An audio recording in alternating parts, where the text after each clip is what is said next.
Bonsoir YouTube, ici Largo pour la suite des aventures de Loup solitaire dans le tome 2, la traversée infernale. Alors celle, comme vous avez vu sur le titre de la vidéo, c'est l'essai numéro 6.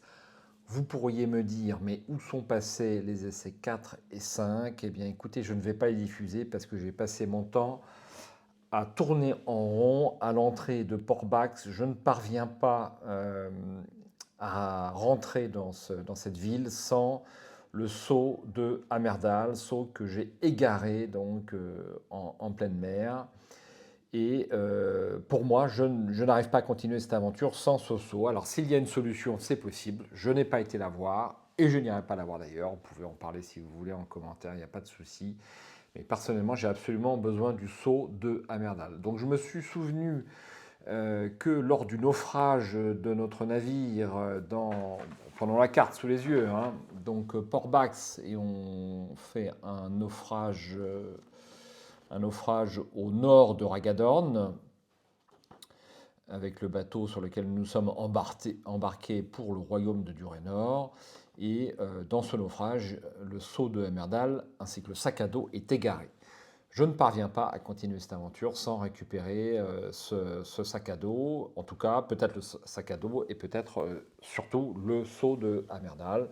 Je me suis souvenu que lorsque on fait naufrage, donc on aperçoit quelques pêcheurs et on a l'opportunité, c'est lors du deuxième essai, je me suis aperçu de ça, on a l'opportunité de retrouver les pêcheurs dans une taverne. Bon, alors je vais essayer de reprendre à cet endroit-là, c'est-à-dire un tout petit peu, enfin un paragraphe pour être exact, avant la taverne. On m'a parlé d'un errata, à savoir que lorsque on ne fait pas appel aux pêcheurs lors du naufrage, eh bien on accoste, on ne perd pas l'or, et sur les ratas, on perd l'ensemble de l'or. Bon, je n'ai pas potassé les errata plus que ça, mais peut-être qu'il faudra que je le fasse, parce que je me suis dit que c'est une version corrigée. Donc pour moi, ça fait longtemps qu'il n'y a plus d'errata. Mais enfin bon, peut-être que je peux me tromper. Voilà, donc c'était le paragraphe 114, ma sauvegarde, et là je vais aller au paragraphe eh bien, 141, si ma mémoire est bonne, et oui, c'est bien ça. Le mât s'écrase sur le pont et un débris de bois vous frappe à la tête en vous projetant par-dessus bord. Vous vous débattez dans les vagues pour refaire surface, puis vous vous agrippez à un panneau d'écoutille qui flotte à portée de main. À moitié assommé et nauséeux d'avoir bu une sacrée tasse, vous perdez 2 points d'endurance. Vous vous hissez ensuite sur ce radeau de fortune en vous y comprenant de toutes vos forces. Si vous portez une cotte de maille, vous la perdez automatiquement. Vous êtes soudain pris de vertige et tandis que la forte houle vous ballotte en tous sens, vous sombrez peu à peu dans l'inconscience. Lorsque vous vous réveillez, au bout de plusieurs heures, la tempête s'est calmée. À en juger par la position du soleil, l'après-midi touche à sa fin. Au loin, vous apercevez un petit bateau de pêche et au-delà, un rivage qui se dessine à l'horizon. Il ne reste plus du sceptre vert que le panneau d'écoutille sur lequel vous êtes assis. Si vous voulez essayer de signaler votre présence au bateau de pêche en agitant votre cape, rendez-vous au 278. Si vous préférez ne pas vous occuper du bateau et tenter de rejoindre la côte en pagayant à l'aide de vos seules mains, rendez-vous au 337. Donc là, je vais me signaler et tenter de rejoindre le bateau de pêche, ce qui est quand même la voie la plus logique, hein, lorsqu'on passe tout au moins pour la première fois par là. Et on n'a aucune raison, à ma connaissance, de se méfier de ces pêcheurs. Donc 278. Vous agitez désespérément votre cape au-dessus de vous jusqu'à ce que vous soyez au bord de l'épuisement. Utilisez la table de hasard pour obtenir un chiffre qui vous indiquera si vos efforts ont été couronnés de succès. Si vous tirez un chiffre entre 0 et 6, rendez-vous au 41, entre 7, 8 et 9 au 180. Et bien, ça sera un premier jet de dés et ça sera un 5. Donc ça sera le 41.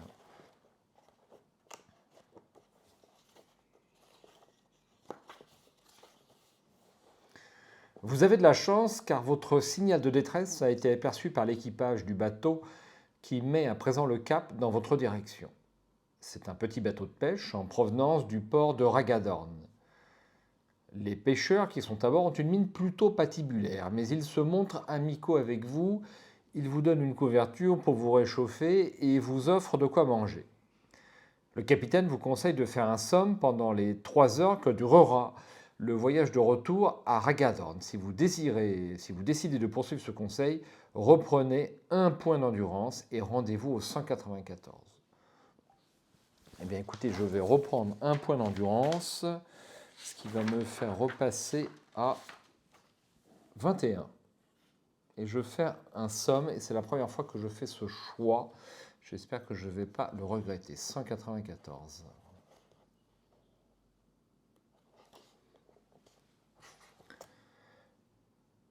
Lorsque vous vous réveillez, vous avez la désagréable surprise de vous retrouver étendu sous une jetée en bois, dans une puanteur insupportable qui monte des eaux environnantes.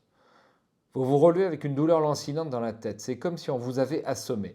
C'est d'ailleurs très exactement ce qui vous est arrivé, mais plus grave encore, les pêcheurs vous ont pris votre or, votre sac à dos, vos armes, ainsi que, hélas, le seau d'Amardal, mais pas les autres objets spéciaux. Avec un gémissement désespéré, vous vous arrachez à la puanteur des eaux croupies et vous vous hissez sur la jetée. En levant les yeux, vous apercevez alors un écriteau délavé qui porte ces mots. Bienvenue à Ragadan. Pour votre malheur, toutes les rumeurs qui circulent au sujet de cette ville maudite se sont révélées exactes. Il fait presque noir à présent et la pluie s'est mise à tomber. Dans l'immédiat, il vous faut à tout prix retrouver le sceau d'Amardal si vous voulez convaincre le roi de Durénor de vous confier le glaive de Semeur. Vous jetez un coup d'œil autour de vous et vous apercevez une place sur laquelle est installé un marché. Au centre de cette place, un panneau indicateur en pierre signale diverses rues qui mènent dans toutes les directions. Si vous voulez aller vers l'est le long de la rue de la Bernicle, rendez-vous au 215. Si vous voulez aller au sud le long du dock de la rive est, rendez-vous au 303. Si vous voulez aller au nord en empruntant la rue du Butin, rendez-vous au 129. Ensuite, si vous préférez retourner vers la jetée en direction de l'ouest et chercher le bateau de pêche, rendez-vous au 86.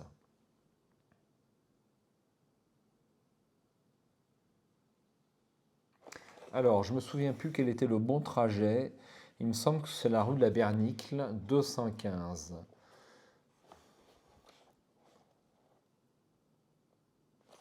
C'est bien ça. Une trentaine de mètres plus loin, du côté gauche de la rue, des cris joyeux et des chants filtrent à travers la façade d'une grande bâtisse délabrée.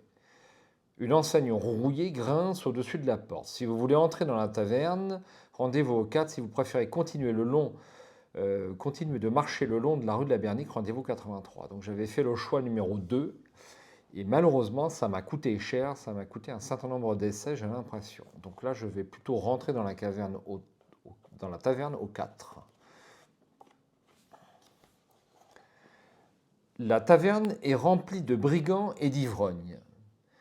Il y a là tous les bons ariens qui ont réussi à se faire engager dans les équipages des navires marchands amarrés dans le port. La plupart d'entre eux sont en train de boire et de chanter tandis que d'autres se mesurent au bras de fer. Tous sont si occupés que votre entrée passe inaperçue. Dans un coin, vous apercevez les pêcheurs qui vous ont volé. Ils sont assis autour d'une table encombrée de chopes de bière vides. Si vous voulez atteindre le royaume de Durénor à temps, il vous faut à tout prix récupérer le sceau d'Amerdal ainsi que vos pièces d'or. Si vous souhaitez affronter les pêcheurs, rendez-vous au 104. Si vous jugez préférable de parler à l'aubergiste, ce sera 342. Enfin, si vous voulez plutôt essayer de gagner quelques pièces d'or en engageant une partie de bras de fer, rendez-vous au 276. Je vais essayer plutôt d'affronter les pêcheurs et je suis fort content de les avoir retrouvés. Les pêcheurs vous regardent bouche bée, comme si vous étiez revenu d'entre les morts. Puis, soudain, l'un d'eux renverse la table d'un coup de pied et s'enfuit avec les autres de la taverne par la porte de derrière. D'un bond, vous sautez par-dessus la table pour vous lancer à leur poursuite dans l'obscurité de la nuit. Si vous souhaitez continuer à les poursuivre, rendez-vous au 231. Si vous préférez les laisser partir, 177, ça sera bien entendu le 231. La porte de derrière ouvre sur une petite place au centre de laquelle se dresse une haute sépulture. Les pêcheurs ont disparu dans les rues sombres, sauf un qui est tombé en glissant sur le pavé mouillé et s'est assommé dans sa chute. Il est étendu dans le caniveau, le visage dans une flaque d'eau. Vous le retournez du bout du pied et vous le fouillez. Dans ses poches, vous trouvez 5 pièces d'or et un poignard, mais mieux que tout, vous découvrez, passé à son doigt, le sceau d'Amardal. Vous poussez un long soupir de soulagement, c'est bien le cas, je vous assure, et vous inscrivez sur votre feuille d'aventure toutes ces trouvailles. Si vous souhaitez à présent retourner dans la taverne, rendez-vous au 177. Si vous préférez examiner la sépulture, rendez-vous au 24. S'il vous semble plus judicieux de poursuivre vers la route du tombeau 253, on peut également aller vers l'est, vers la tour de guet au 319, et je n'ai pas la discipline caille de l'orientation. Alors, je vais mettre à jour ma petite feuille d'aventure. Si vous m'autorisez, et je vous demande un instant. Alors, je n'ai pas récupéré mon sac à dos, malheureusement.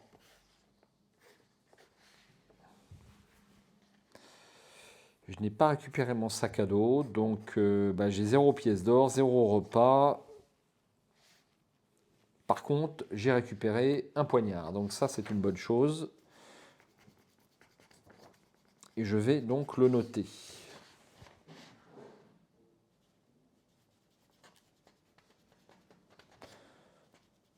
Je fais un peu de gomme, c'est un peu long, j'en suis navré.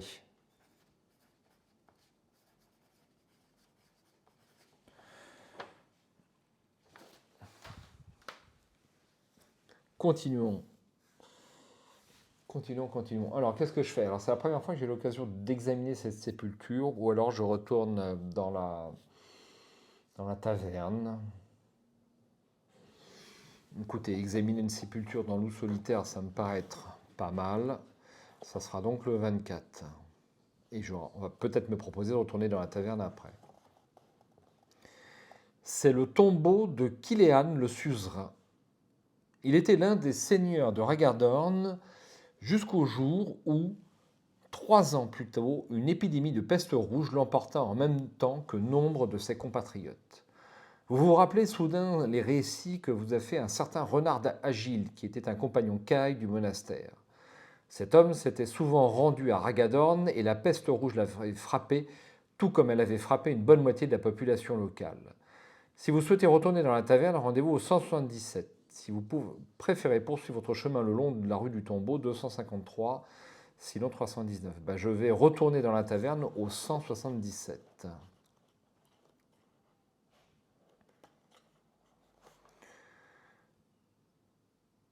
Lorsque vous entrez à nouveau dans la taverne, vous voyez les marins rassemblés autour d'une table où se déroule une partie de bras de fer. Si vous souhaitez vous aussi engager une partie de bras de fer, rendez-vous au 276. Si vous préférez parler à l'aubergiste, 342, je vais plutôt faire une partie de bras de fer. 276. Un marin à mine patibulaire défie quiconque veut l'entendre d'engager avec lui une partie de bras de fer. Il a une telle confiance dans sa force qu'il se déclare prêt à payer 5 pièces d'or à celui qui réussira à le vaincre. Lorsque vous vous approchez de sa table, une servante nous glisse quelques mots à l'oreille. « Méfiez-vous, étranger, dit-elle, cet homme est dangereux. Il casse le bras de tous ceux qui perdent contre lui et tue ceux qui parviennent à le battre. Et tandis que vous vous asseyez à la table, face au marin, les autres clients de la taverne prennent les paris sur l'issue de la partie. Si vous maîtrisez la discipline caille de la puissance psychique, rendez-vous au 14.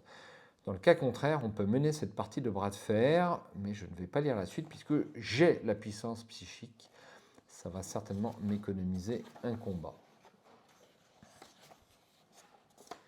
Dès que la lutte s'engage, vous vous servez du pouvoir que vous donne la discipline caille pour affaiblir la concentration de votre adversaire. Vous voyez la sueur perler à son front et ses yeux se fermer tandis qu'il cède peu à peu sous l'effet de votre implacable puissance psychique. Enfin, moins d'1 minute plus tard, il s'écroule sur le sol sans connaissance. Rendez-vous au 305. Voilà une affaire qui est rondement menée. On ne défie pas impunément loup solitaire. Un silence pesant s'installe dans la taverne. Il en faut davantage cependant pour vous impressionner, et c'est avec le plus grand calme que vous ramassez les 5 pièces d'or posées sur la table. Vous vous dirigez ensuite vers la porte. Mais au moment où vous allez sortir, un marin d'une laideur repoussante vous bloque le passage en brandissant une épée. Un instant plus tard, alors que vous vous demandez ce qu'il convient de faire, un coup sourd résonne dans le silence de la salle et l'homme tombe à genoux sur le plancher. Vous avez la surprise de reconnaître, debout derrière lui, la servante qui tient fermement des deux mains une grosse massue de bois. Vous la remerciez d'un sourire complice, mais le temps n'est pas aux effusions et vous vous hâtez de disparaître dans l'ombre de la rue, tandis qu'à l'intérieur de la taverne, des voix s'élèvent pour vous maudire.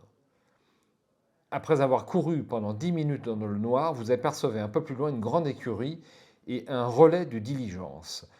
Derrière vous retentissent des cris de marins furieux qui vous poursuivent dans la rue. Pour leur échapper, vous montez 4 à 4 une échelle extérieure qui mène à un grenier. Là, vous pouvez passer la nuit en toute sécurité, blotti parmi les bottes de foin. Rendez-vous au 32. Ah ben voilà qui nous remet sur le chemin de cette fameuse diligence. Le chant d'un coq vous réveille à l'aube. Les rues sinueuses de Ragadan vous apparaissent alors derrière un voile de pluie, une pluie régulière et abondante qui martèle le pavé. Il y a 6 jours, vous avez quitté Holmgard et il vous reste 320 km à parcourir avant d'atteindre Port-Bax. Vous êtes couché dans le grenier d'un vaste relais de diligence.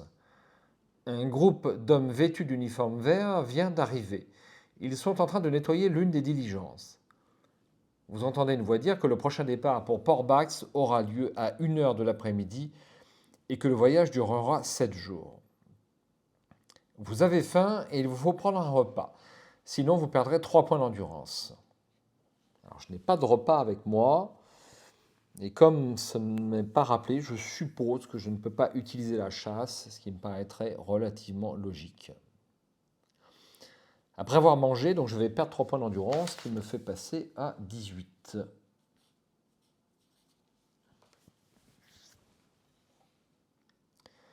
Après avoir mangé, vous déciderez peut-être d'acheter un billet pour Port-Bax aux employés de la diligence. Dans ce cas, vous vous rendrez au 136. Mais vous pouvez également quitter le relais en empruntant l'échelle extérieure qui vous permettra de descendre directement dans la rue. Rendez-vous au 238. Alors, 238,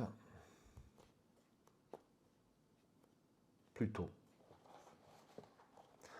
Face au relais de diligence, une rue étroite mène à une maison de jeu. Alors, je ne vais pas relire le paragraphe. Il est assez long. Alors, nous sommes au casino.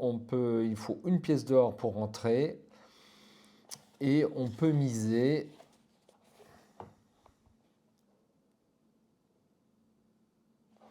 Donc là, j'ai 8 pièces d'or, 5 pièces d'or plus 3 que j'ai trouvé à côté de la sépulture, enfin sur le marin que j'ai assommé. Est-ce que ça va me suffire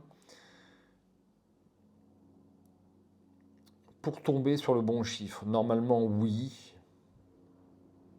On va essayer. On va essayer. Je considère qu'après 2 essais réussis, ça devrait aller, hein. Donc je vous rappelle les règles.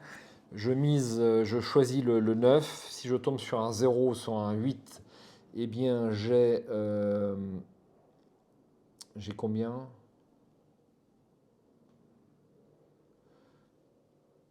Si la table sur laquelle vous donne le chiffre, vous avez parié, ça vous donne 8 pièces d'or. Si le chiffre que vous obtenez se situe immédiatement avant ou après, celui choisi, chaque couronne en jeu vous rapporte 5 pièces d'or. Donc en fait, j'ai 8 essais. Je résume, hein, 8 essais, c'est les probabilités pour faire un chiffre de 8, 9 ou 0. Bon, c'est comme ça que je le perçois, moi, personnellement. Premier essai, 7, deuxième, 9. Donc là, sur le 9, je perçois 5 pièces d'or. Et rien que ça va me permettre d'aller jusqu'à 40. Alors, c'est un petit peu réducteur, mais je vais quand même aller vite. Et je vais me mettre à 40 pièces d'or une fois de plus. Si vous voulez me faire un procès, vous me ferez un procès. À tricher à la traversée infernale. J'espère que non. Je quitte la maison de jeu au 186.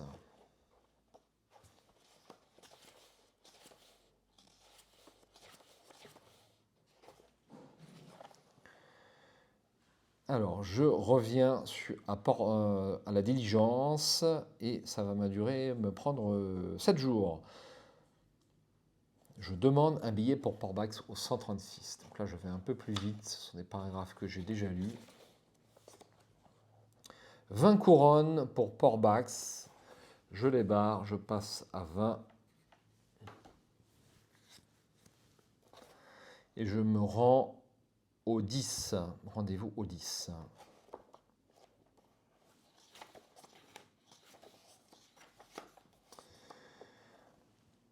Alors là, on est en diligence et on a une table de hasard. Pas mal de hasard sur ce deuxième tome quand même, mais il en faut. Ça sera un 2. Je vais donc me rendre au 51.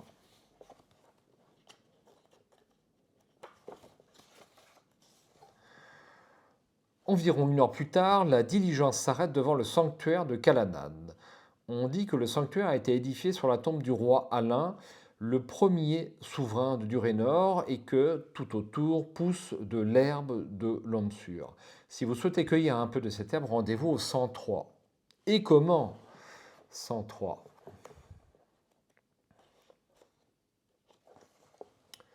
Le Lomsur est une herbe délicieuse très recherchée d'un bout à l'autre des fins de terre en raison de ses vertus curatives. Vous en avez ramassé l'équivalent d'un repas et ce repas vous rendra 3 points d'endurance lorsque vous le prendrez. Inscrivez-le sur votre feuille d'aventure. Vous enveloppez soigneusement l'herbe que vous venez de ramasser et vous retournez dans la diligence en compagnie des autres voyageurs. Rendez-vous au 249. Alors, un repas que je note.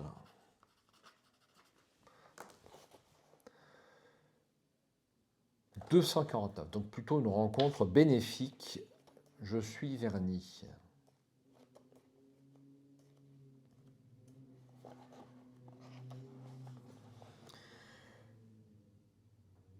Alors, me voici dans la diligence. Je vous laisse relire le paragraphe si vous le souhaitez. Moi, je ne vais pas le relire pour aller plus vite. Ils ont tous des têtes de coupables, mais il n'y en a qu'un seul qui est coupable, et c'est lui. C'est le moine. Nous le savons. Je vais au 39.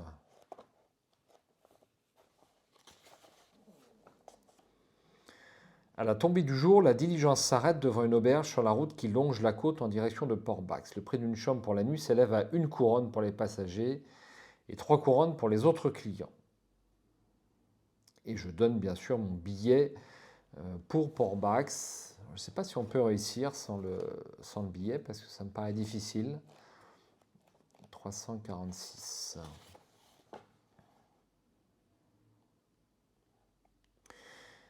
Alors, vous allez devoir prendre ici un repas qui vous coûtera 1 couronne, à moins que vous n'ayez de quoi manger dans votre sac à dos. Si vous maîtrisez la discipline 4 de la cage, vous ne pourrez pas vous en servir tant que vous traverserez le pays sauvage. Car c'est un territoire... Ah oui, mais c'est que sur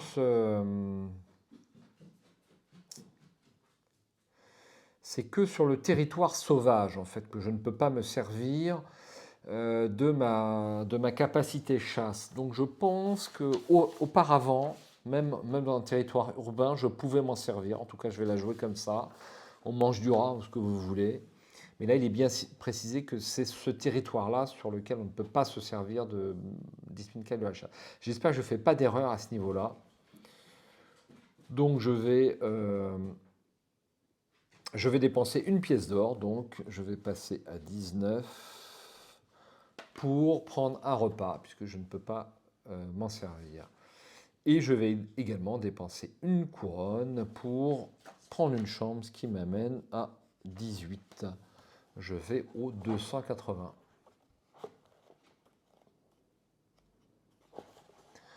Vous dormez profondément jusqu'à l'aube sans être dérangé. À votre réveil, vous ramassez vos affaires et vous allez rejoindre les autres à bord de la diligence. Pendant 2 jours, la diligence file sur la route qui traverse les étendues plates et désolées du pays sauvage, en ne faisant halte de temps à autre que pour permettre aux rochers de prendre quelques repos. Vous êtes arrivé au matin du 9e jour de votre quête lorsqu'un malheureux accident se produit. Utilisez la table de hasard pour obtenir un chiffre.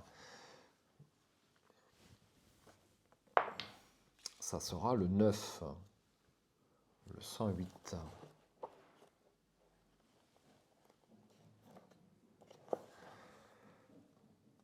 L'une des roues se coince dans une ornière et 3 de ces gros rayons de bois se brisent sous le choc. Il vous faut interrompre votre voyage et remplacer la roue avant de pouvoir repartir vers Port-Bax. Vous proposez d'aider le conducteur en soulevant la diligence à l'aide d'un levier, puis en plaçant un petit tronc d'arbre sous l'essieu afin qu'on puisse glisser la nouvelle roue sur son axe. Vous pesez de tout votre poids sur la grosse branche qui fait office de levier lorsque les chevaux se cabrent soudain puis s'élancent en avant. La branche aussitôt se détend comme un ressort et vous frappe en plein visage en vous projetant à terre. Vous êtes à moitié assommé et vous perdez 2 points d'endurance. Donc je passe à 19. Le conducteur a moins de chance que vous, car la diligence lui a passé sur le corps. Le malheureux meurt dans vos bras après avoir réussi dans un ultime effort à vous murmurer ces quelques mots à l'oreille. Pas un accident, j'ai vu. Si vous maîtrisez la discipline caille du 6e sens, rendez-vous au 343, sinon 168. 343.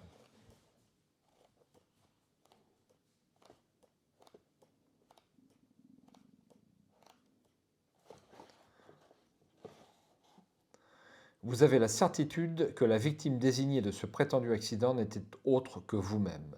L'un de vos compagnons de voyage a l'intention de vous tuer. Rendez-vous au 168.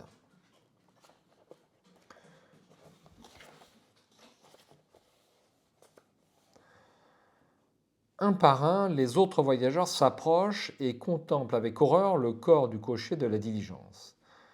Il faut l'enterrer, dit le moine. Vous hochez la tête en signe d'approbation et vous creusez une tombe pour y déposer le corps. Lorsque le malheureux est enterré, tous les voyageurs et vous-même revenez près de la diligence pour décider ce qu'il convient de faire. Je connais la route de Port-Bax, je peux remplacer le cocher, propose Alvorc. J'espère qu'on ne vous accusera pas de l'avoir tué, dit le moine avec inquiétude. Ce sont les dieux qui ont décidé de sa mort, assure Dorier. J'en porterai témoignage, déclare Gannon. Les chevaliers de la montagne blanche ne mentent jamais. Il est vrai qu'au royaume de Durénor, un authentique chevalier dit toujours la vérité, qu'elle lui soit ou non favorable. Ces paroles semblent avoir rassuré le moine et bientôt la diligence fait route à nouveau en direction de l'est. L'après-midi touche à sa fin lorsque vous arrivez au relais d'un petit village côtier connu sous le nom de Crick-en-Gorne et dont la population se compose essentiellement de repris de justice, de voleurs et de squalls. Les villageois se montrent soupçonneux lorsqu'on leur annonce la mort du cocher, mais Dorier parvient à les convaincre qu'il s'agit bel et bien d'un accident. Il n'y a qu'une seule auberge dans tout le village. C'est une taverne qui porte un nom peu engageant, l'Espoir déçu. Son état de délabrement est typique de la pauvreté qui règne dans ce village du bord de mer où abondent les masures en ruine. Une chambre pour la nuit coûte 1 pièce d'or. Si vous avez les moyens de vous offrir une chambre, eh bien c'est bien le cas. Je passe à 17 et je me rends au 25.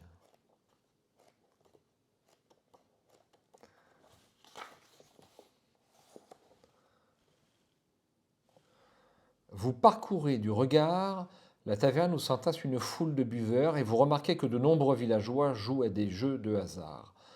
Près de l'entrée principale, un jeune personnage à l'allure louche est assis devant une table sur laquelle 3 tasses d'argile sont retournées.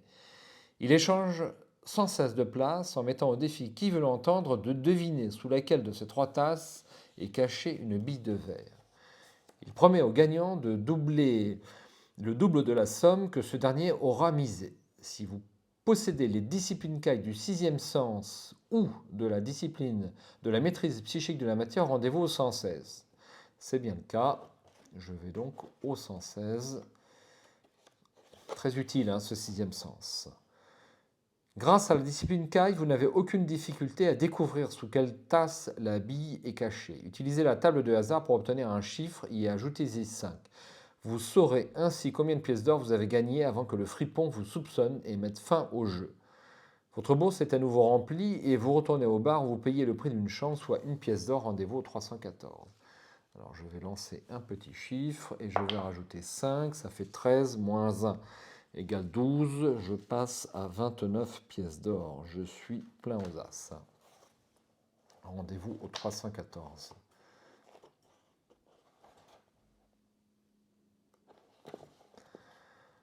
L'aubergiste est un vieil homme maigre, sec et borgne. Il vous tend une clé et vous désigne du doigt un escalier qui mène à une galerie. Chambre 2, c'est la porte rouge, dit-il. Les autres voyageurs paient chacun leur couronne, prennent la clé de leur chambre, puis traversent la salle bondée de la taverne en direction de l'escalier. Il nous faut établir un programme pour demain, dit alors Dorier. Je suggère que nous nous retrouvions au bar dans 1 heure pour décider ce qu'il convient de faire. Tous les autres approuvent d'un signe de tête. Lorsque vous refermez la porte de votre chambre, les paroles du capitaine Kellman vous reviennent soudain en mémoire. Tout cela sent la trahison, avait-il dit d'un air sombre. Il est clair que l'ennemi a déjà dressé des plans pour faire échouer votre mission. Il s'est écoulé presque 1 heure lorsque des coups frappés à la porte viennent interrompre le fil de vos pensées. C'est l'aubergiste qui vous apporte un repas chaud. Avec les compliments d'un de vos amis, dit-il en déposant un plateau devant vous. Puis il quitte la chambre avant que vous ayez pu lui demander le nom de ce mystérieux ami. Le plat qu'il vous a apporté est fort appétissant et d'ailleurs vous n'avez pas mangé de la journée. Il est donc temps de prendre un repas, sinon vous perdrez 3 points d'endurance. Si vous souhaitez manger ce que l'aubergiste vous a apporté, rendez-vous au 36. Si vous ne voulez pas toucher à cette nourriture, rendez-vous au 178. Enfin, si vous maîtrisez la discipline caille de la chasse, rendez-vous au 290. Je maîtrise la discipline caille de la chasse. Ce repas sent délicieusement bon et vous vous apprêtez à le dévorer lorsque vous remarquez soudain sur le bord de l'assiette 3 gouttes d'un liquide clair qui vous semble tout d'abord être de l'eau.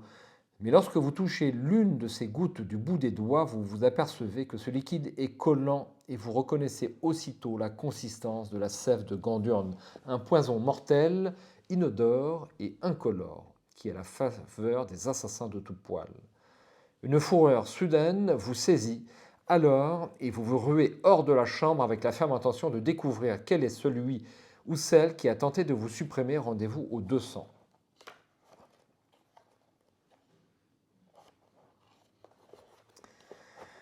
Alors, voici le moment où je vais démasquer, vous vous en souvenez certainement, où je vais devoir démasquer le traître, et le traître, évidemment, porte le signe, ce serpent sur le poignet. Je suis certain que je ne m'en étais pas aperçu il y a 30 ans, mais là, je m'en suis aperçu du premier coup. C'est vrai que le livre démarre par ce détail, et tout le monde l'aura certainement noté. Donc c'est le moine Parthion qui est le coupable au 158. Le moine ne semble pas surpris par votre attaque et il tire lui-même une épée noire de sous sa robe de bure. Si vous êtes un vainqueur, rendez-vous au 220. Alors là, la différence, c'est que j'ai un poignard avec moi et que ce sera peut-être un peu plus facile. Donc nous avons un coefficient d'attaque, je vous rappelle mon habileté de 16, plus 2 pour la maîtrise du poignard, 18, plus 2 pour le bouclier caille, 20, plus 2 pour la puissance psy, égale 22, moins 16, ce qui me fait un plus 6 de coefficient d'attaque. Le 4, alors le 4... c'est pas génial, mais bon, moins 9 pour l'ennemi, moins 2 pour loup solitaire. Je passe à 17. Et lui, on a dit, il lui reste 11, 14 points de vie. Allez, un gros chiffre, et c'est réglé. 9, je pense que c'est bon. Moins 16 points de vie, moins 0 pour moi, c'est réglé. Si vous êtes vainqueur, rendez-vous au 220.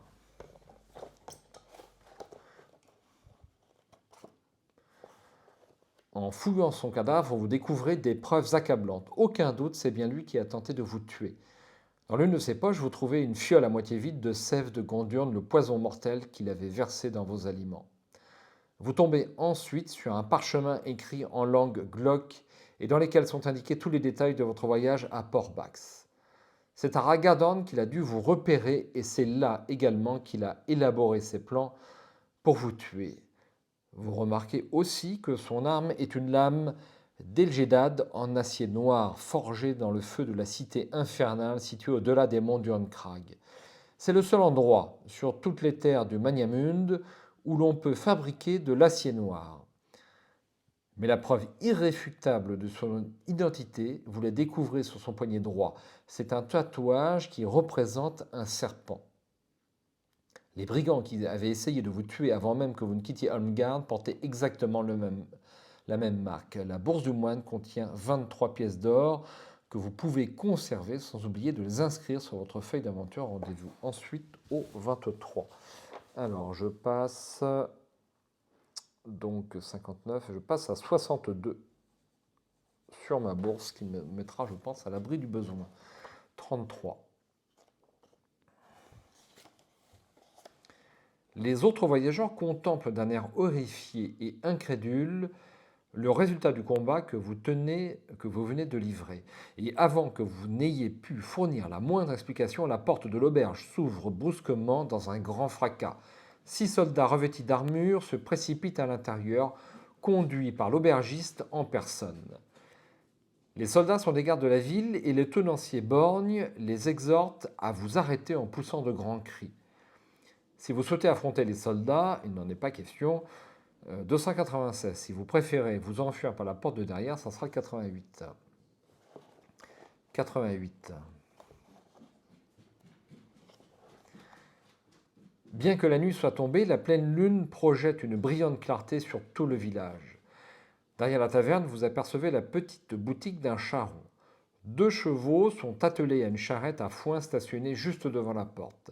Si vous souhaitez prendre l'un des chevaux pour vous enfuir au galop, 150. Si vous préférez vous cacher dans la boutique du charron, 71. Et je n'ai pas la discipline caille du camouflage. Ça va être le 150. J'ai pu m'en sortir l'autre fois, je n'ai aucune raison de changer mes choix.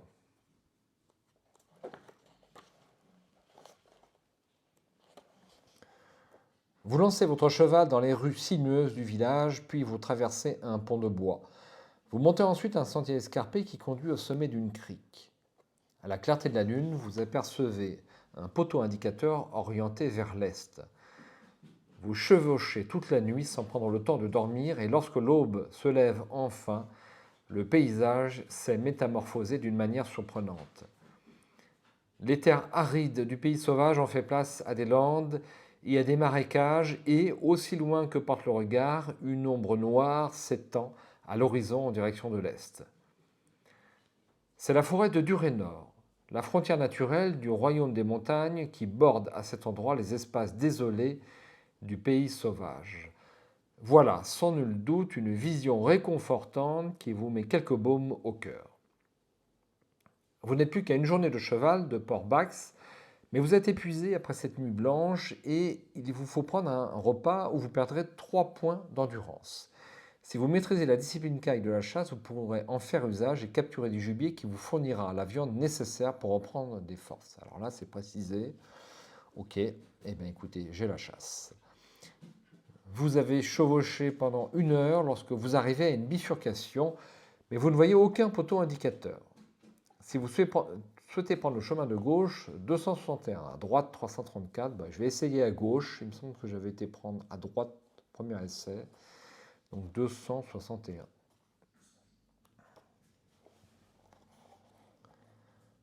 Sur un bon nombre de kilomètres, la route longe une hauteur verdoyante, où abonde l'herbe grasse avant de tourner enfin vers le nord, en direction de la côte. Vous arrivez dans un village dont les maisons sont bâties en cercle autour d'un étang et lorsque vous le traversez, un groupe d'enfants squales se précipite vers vous en hurlant et en vous lançant des pierres. Vous descendez ensuite dans une profonde vallée qui s'étend au-delà et peu à peu, la lande laisse place à des terres plus riches qui ont été défrichées et cultivées. La colline qui se dresse de l'autre côté est couverte de forêts. Vous n'êtes plus loin de la côte à présent et vous apercevez déjà ces hautes falaises et la couleur des rocs qui surplombent la mer. Un peu plus tard, vous êtes en train de franchir un taillis Lorsque des appels à l'aide retentissent à votre droite, si vous souhaitez vous porter au secours de la personne qui crie ainsi, rendez-vous au 95. Si vous préférez ne pas prêter attention à ces hurlements désespérés, continuez de chevaucher le long de la route en vous rendant au 198. Je me souviens plus, je l'ai déjà fait, c'est terrible, j'ai un trou de mémoire. Je vais prendre le même choix que ce que j'ai dû faire à l'époque. Vous lancez votre cheval à grands coups d'éperon parmi les arbres enchevêtrés et vous arrivez bientôt dans une petite clairière. Là, ah oui, je me souviens. Là, 6 squales surexcités sont en train de sautiller autour du corps convulsé d'un homme étendu sur le sol. Une lance à la hampe sculptée de motifs étranges est enfoncée dans sa poitrine et le cadavre d'un chevalier de la montagne blanche repose à côté de lui. Les squales, je ne sais pas comment on prononce, échangent des cris perçants et semblent tout à fait indifférents au sort de l'homme blessé, qui visiblement agonise sous leurs yeux. Si vous souhaitez attaquer les squales, rendez-vous au 28. Si vous maîtrisez la discipline caille de la guérison, ou si vous disposez d'une potion de guérison ou d'herbe de l'homme sûr, c'est bien le cas, je peux essayer de sauver la vie de l'homme blessé en me rendant au 239.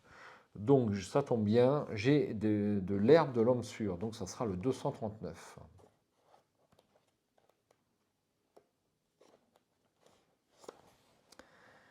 Vous essayez d'appliquer la paume de vos mains sur la poitrine de l'homme blessé, mais les squales tirent sur les pans de votre cape pour vous éloigner de lui.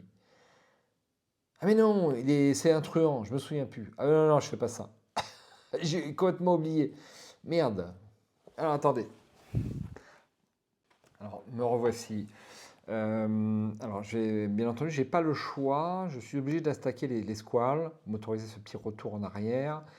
Donc, ça sera le 28. On va pas essayer de sauver cet ennemi, c'est évident.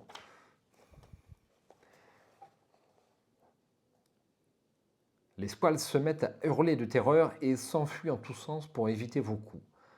En quelques instants, ils ont déserté la clairière et vous vous approchez du moribond pour lui porter secours. Il lui reste tout juste un souffle de vie et il est bien entendu beaucoup trop faible pour parler.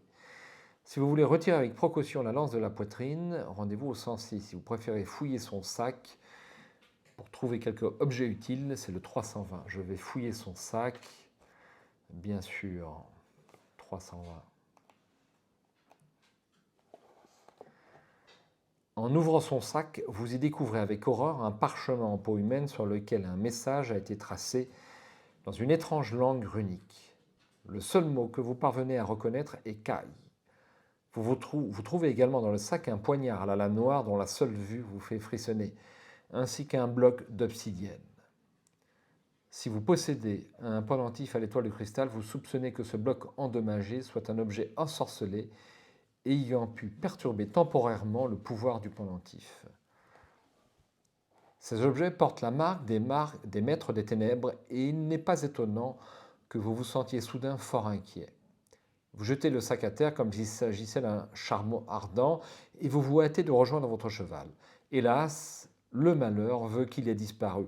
Sans doute les squales l'ont-ils volé. Vous poussez alors un soupir de découragement et vous vous résignez à poursuivre votre route à pied. Rendez-vous au 138. Au bout d'une heure de marche, vous atteignez le sommet d'une colline. Devant vous s'étend la forêt de Durénor. La route s'oriente vers l'est et s'enfonce sous les arbres à proximité d'une grande tour de bois. Vous apercevez un soldat en faction en haut de la tour. Si vous voulez poursuivre votre chemin en direction de la tour, rendez-vous au 232. Si vous préférez éviter le garde, ça sera 244, mais moi je vais aller vers la tour, puisque là j'ai le sceau de Amerdal, je crois que ça va m'être utile, de mémoire. Vous êtes parvenu à moins d'une vingtaine de mètres de la tour lorsque le garde en descend et vous demande ce que vous venez faire ici. Vous remarquez que le soldat porte la vareuse rouge de l'uniforme des armées durénoraises, ce qui signifie que vous avez atteint la frontière du royaume. Il vous faut à présent trouver le moyen de passer. Si vous souhaitez prétendre que vous êtes un marchand en route pour Port-Bax, rendez-vous au 250. Si vous voulez essayer de le corrompre, 168. Si vous pensez qu'il est préférable de lui montrer le sceau d'Amerdal, rendez-vous au 223. Alors, sixième sens, ça m'apprend qu'on ne peut pas les corrompre, donc ce ne sera pas la peine. 223, je lui montre le sceau. Le garde contemple avec une stupeur mêlée de respect le magnifique anneau que vous lui montrez. Les habitants de Durenor connaissent bien la légende du sceau d'Amerdal et l'on dit que tous les trésors perdus du royaume, et pardon, je répète, les habitants de Durenor connaissent bien la légende du sceau d'Amerdal et l'on dit que de tous les trésors perdus du royaume, le sceau est celui dont personne ne souhaite le retour. Le visage inquiet du soldat montre qu'il sait parfaitement ce que signifie le retour du sceau d'Amerdal.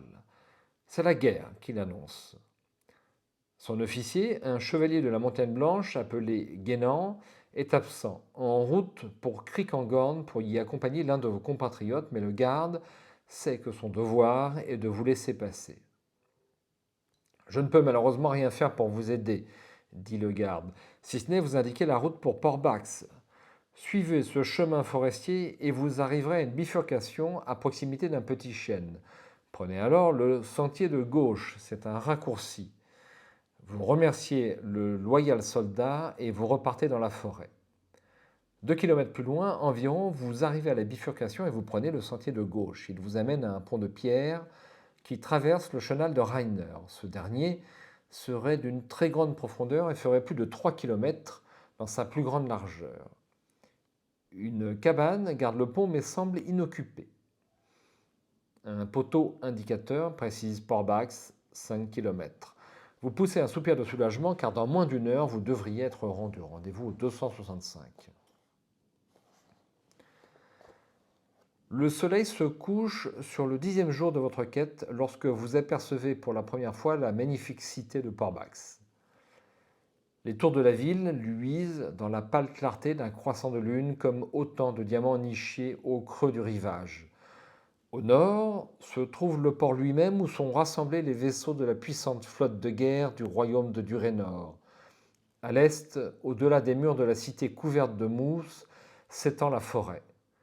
Enfin, au sommet d'une colline se dresse un château de fière apparence, une haute citadelle qui donne à la ville le plus glorieux fleuron de sa couronne. Vous pénétrez dans Port-Bax en franchissant l'une des portes aménagées dans les murs de la cité. Il n'y a aucun garde en faction et vous passez sans difficulté. Dans la nuit tombante, les rues qui mènent au port s'obscurcissent peu à peu. Vous empruntez une avenue bordée d'arbres et vous remarquez bientôt un bâtiment au toit en forme de dôme.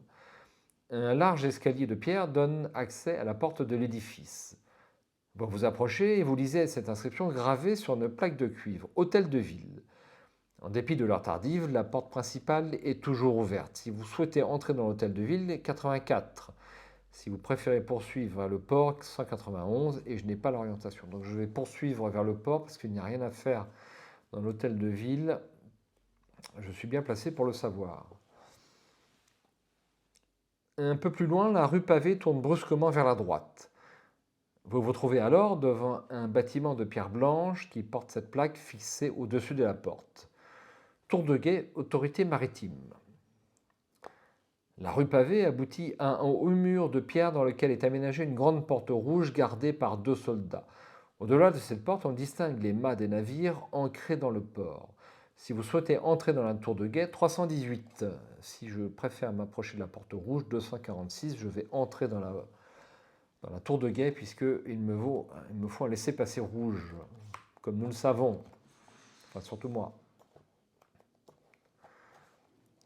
Vous vous trouvez dans un vaste hall entièrement désert. Face à vous, vous apercevez 2 portes sur lesquelles sont fixées des plaques de cuivre. Si vous voulez franchir la porte dont la plaque indique laissez-passer blanc, rendez-vous au 75. Si vous préférez pousser la porte dont la plaque indique laissez-passer rouge, rendez-vous au 62. Enfin, si vous préférez ressortir et vous approcher des gardes postés au bout de la rue, rendez-vous au 246. Alors je vais tenter d'obtenir un laissez-passer rouge au 62.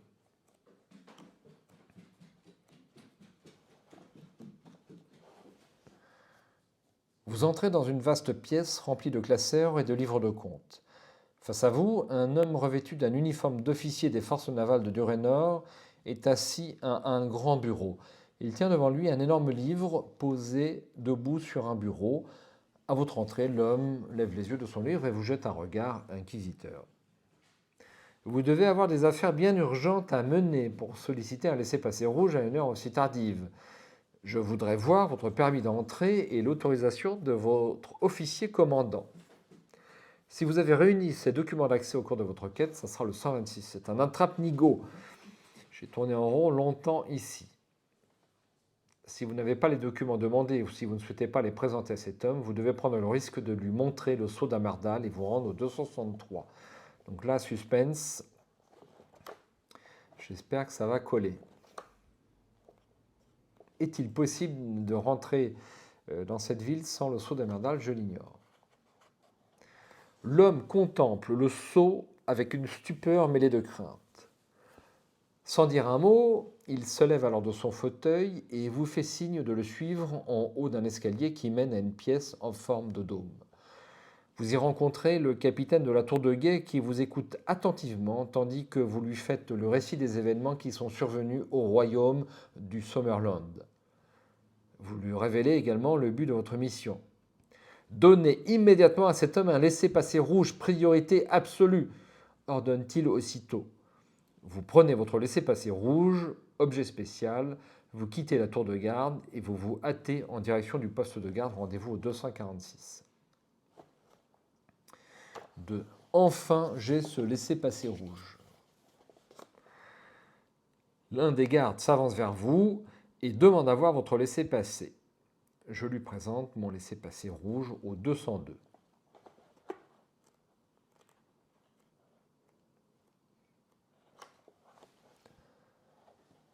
Le soldat vous salue et vous laisse franchir la porte rouge. Vous arrivez alors sur une place éclairée par les lumières du port. À votre grand soulagement, vous apercevez un drapeau familier qui flotte au vent frais de la nuit. Un soleil surmonté d'une couronne, c'est l'étendard du Summerland. Et ces colonnes de marbre qui se dressent devant vous marquent l'entrée du consulat. Lorsque vous montez les marches de pierre qui mènent à la porte du bâtiment, les gardes summerlandois en faction reconnaissent aussitôt votre cape et votre tunique de Seigneur Caille. C'est pas trop tôt. Ils disparaissent à l'intérieur et reviennent peu après en compagnie d'un homme de haute taille aux cheveux grisonnants. C'est un fonctionnaire du consulat. L'expression inquiète de son visage se métamorphose en un sourire épanoui lorsqu'il vous aperçoit. Loués soient les dieux, vous êtes vivant, Seigneur Caille. Les rares nouvelles qui sont parvenues jusqu'ici nous ont plongés dans l'angoisse. Vous êtes immédiatement conduit à l'intérieur du bâtiment et introduit dans le bureau occupé par le représentant du Summerland, le lieutenant général Rigard. Rendez-vous au 31.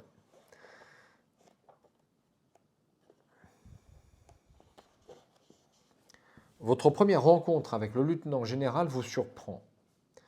Vous vous attendiez sans doute à voir un vieil homme servile, semblable à ces émissaires des contrées méridionales qui viennent sans cesse encombrer la citadelle royale d'Homgarde.